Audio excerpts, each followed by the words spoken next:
लंबाई को चेंज कर देगा अगर वो स्केलर 1 से बड़ा है तो। दूसरे केस में हम ले लेते हैं जिसमें a जो है वो 0 और 1 के बीच में है ना। देखो a इक्वल टू 1 वाला केस तो बहुत सिंपल है, a इक्वल टू 1 डालोगे तो वेक्टर a में कोई चेंज नहीं आएगा, नो चेंज, है ना। तो अगर a जो है 0 और 1 के बीच में लाई करे तो क्या हो, a जो है इट इज लेस देन 1, छोटा है, हाफ है, 1/3, 1/4, 1/10, 1/20, तो ये नंबर क्या करेगा, वेक्टर को छोटा श्रिंक कर देगा, shrink the vector.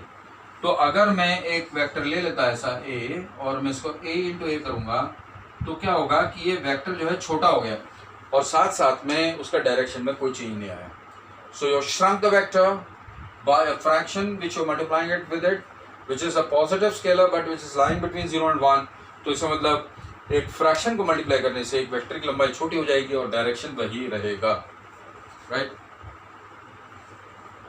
Next we are coming to negative scalars.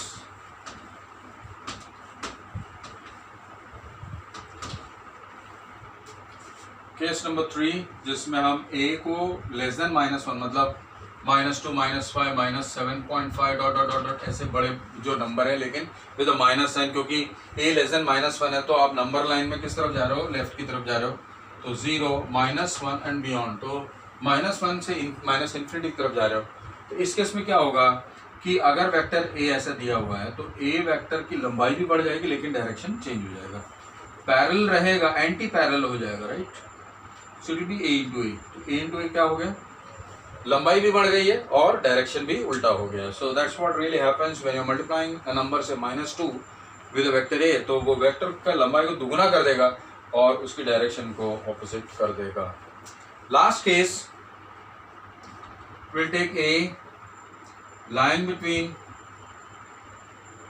-1 and 0, मतलब जैसे -½ हो गया, -2/3 हो गया, -1/100 हो गया, तो ये सारे क्या नंबर्स हैं वो they are lying between the interval -1 and 0 in the real line, and in that case if you take a vector a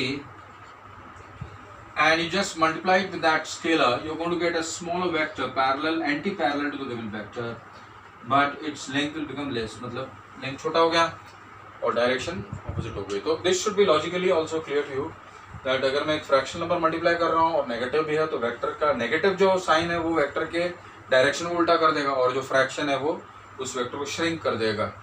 so this should B now clear.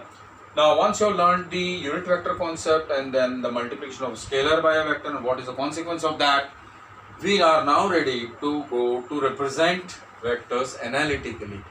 Geometrically नहीं represent करने वाले, अब हम लोग analytically करने वाले, हमें बार बार अभी arrow draw करने की ज़रूरत नहीं पड़ेगी, हम सारे operations vectors के analytic representation में बड़े आराम से कर सकेंगे। It will be much easier and probably the vector will become a very friendly thing if you know try using more of the analytic way of solving vector problems.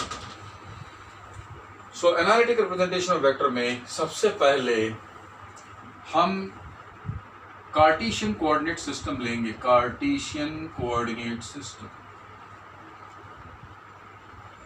Cartesian coordinate system क्या है आपका, x y z। तो अपन 3D बाद में लेते हैं, पहले 2D ले लेते हैं। 2D कार्टेशियन कोऑर्डिनेट सिस्टम में क्या होता है, x और y कोऑर्डिनेट्स होती हैं, तो ये पॉजिटिव साइड ऑफ x है और ये नेगेटिव साइड ऑफ x है और ये नेगेटिव साइड ऑफ y है। तो जैसा मैंने बताया था i cap, j cap, k cap, ये तीन vectors which are extremely important vectors for Cartesian coordinate system.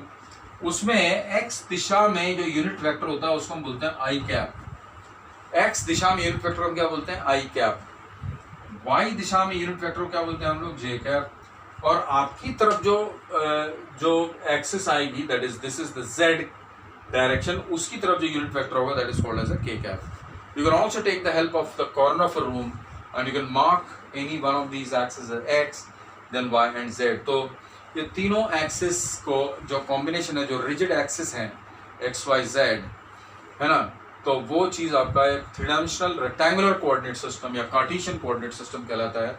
और इसके अंदर हम वेक्टर्स को रिप्रेजेंट करने वाले हैं। दे आर इनवेरिएंट, डायरेक्शंस ये फिक्स्ड रहेंगी, आपस में 90 डिग्री पे होती हैं, एक्स वाई जेड भी आपस में 90 डिग्री पे होता है। सपोज इसको एक्स एक्स इसको वाई इसको जेड लेंगे तो this is one Cartesian coordinate system, it is called as a right handed Cartesian coordinate system.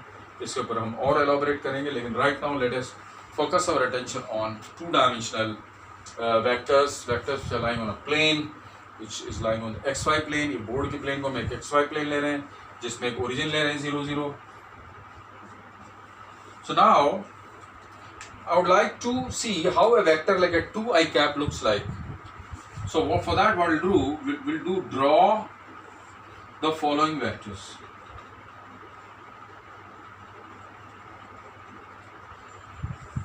So how to draw the following vectors? So मैं एक ले रहा हूँ 3i cap, दूसरा ले रहा हूँ -4j cap, उसके बाद तीसरा ले रहा हूँ i cap plus 2j cap, चौथा ले रहा हूँ -i cap plus j cap, पांचवा ले रहा हूँ 2i cap minus j cap, और छठवा ले रहा हूँ -3i cap minus 4j cap. So all of them are represented on the same this Cartesian coordinate system.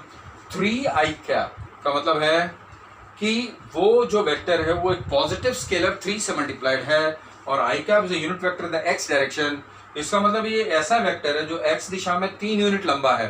So for that what we can do is we can think of it as a graph paper 1 2 3 and we can draw a vector which is 3 times 1 unit length vector in the positive x direction. So therefore एक vector हम लेंगे जो कि origin से लेके number 3 point तक point करेगा, वहां उस वैसा एक एरो लगा देंगे। So therefore this is a 3i cap vector. You are able to see this. तो एक ऐसा वेक्टर है जो कि x दिशा में पॉइंट कर रहा है जिसकी लंबाई 3 यूनिट्स है। Now -4j cap मतलब फ्रॉम द सेम लॉजिक, अब -4 है तो j कैप की डायरेक्शन को उल्टा कर देगा वो, और वो 4 यूनिट लंबा है, इसलिए तो हम क्या करेंगे, हम लोग y दिशा में नेगेटिव डायरेक्शन में जाएंगे। And we are going to mark 1 2 3 4 and ये -4 है तो हम ओरिजिन से लेकर एक वेक्टर ड्रॉ करेंगे जो कि -4 तक रहेगा। So we are going to get a -4j cap, correct. Now we are coming to an addition of 2 vectors.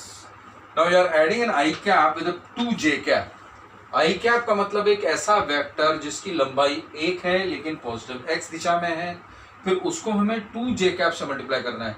तो 2j cap क्या चीज़ है, एक ऐसा वेक्टर जो कि पॉजिटिव y दिशा में है और जिसकी लंबाई है 2 यूनिट्स।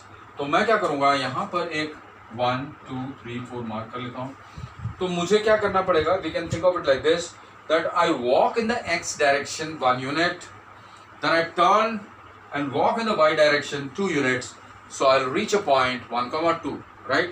तो इसका मतलब मुझे क्या करना है, सबसे पहले ओरिजिन से चालू होना है, 1 यूनिट मैं x दिशा में चलूंगा because it is 1 unit, then I will move 2 units from here till this point, तो I will get a 2j cap. सो यहाँ पर देखो एक i कैप मिल गया, एक 2j कैप मिल गया। Now you know how to draw add 2 vectors geometrically. तो यहाँ पर ये i कैप को 2j कैप से जोड़ेंगे तो हमें एक ये वेक्टर मिलेगा जो ओरिजिन से उस तरफ है, और ये चीज़ आपका हो जाएगा i cap plus 2j cap। I hope it's quite easy and